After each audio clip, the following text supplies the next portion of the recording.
مش كل اللي تشوفه يطلع حقيقي، ومش كل اللي تسمعه برضه يطلع حقيقي. ده اللي حصل مع الأخ توماس. قبل ما نبدأ القصة ما تنساش تصلي على النبي وتعمل لايك واشتراك في القناة عشان يوصلك كل جديد. ويلا بينا نبدأ. سنة 2007 أمريكا كلها اتقلبت على جريمة مرعبة اتسمت باسم جريمة الشات.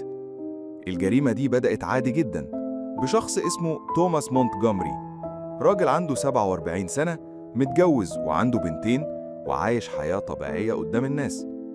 لكن الحقيقة إنه كان بيخبي سر خطير جدا. توماس كان عايش حياة تانية أونلاين في وقت كان فيه الشات رومز والماسنجر هم الموضة. دخل باسم مستعار وادعى إنه شاب عنده 18 سنة، جندي وسيم لسه راجع من الجيش. بقى عنده شخصية جديدة، كذبة عاشها بكل تفاصيلها. وفي يوم اتعرف على بنت اسمها تالي شيفر، بنت صغيرة في السن لطيفة، وابتدت تحكي له أسرارها، وهو بقى بالنسبة لها حبيب الأحلام. توماس كان بيبعت لها صور لشاب تاني على أساس إنه هو، والعلاقة بينهم كبرت جدا لدرجة رسائل حب ووعد بالجواز. لكن مع مرور الوقت الكذبة ابتدت تنهار.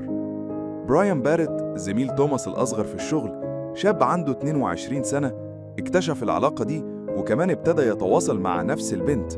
برايان عجبها لأنه في نفس سنها الحقيقي، وده خلى توماس يحس إنه اتفضح وإن كل حاجة ممكن تضيع. الغيرة اتحولت لجنون.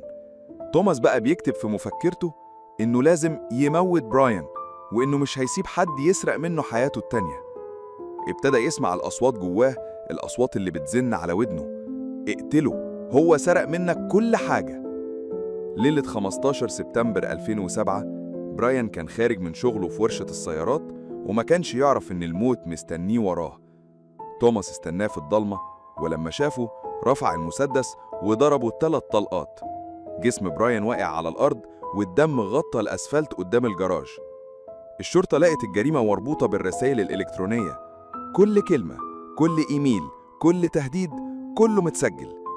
القبض على توماس ما أخدتش وقت، وفي المحاكمة كل الناس اكتشفت المفاجأة الصادمة: تالي شيفر اللي كانوا بيتقاتلوا عليها طلعت مش مراهقة أصلاً، طلعت ست متجوزة عندها عيلة، وكانت مستخدمة صور بناتها علشان تعيش هي كمان وهم على الإنترنت. يعني القصة كلها كانت عبارة عن شبكة أكاذيب.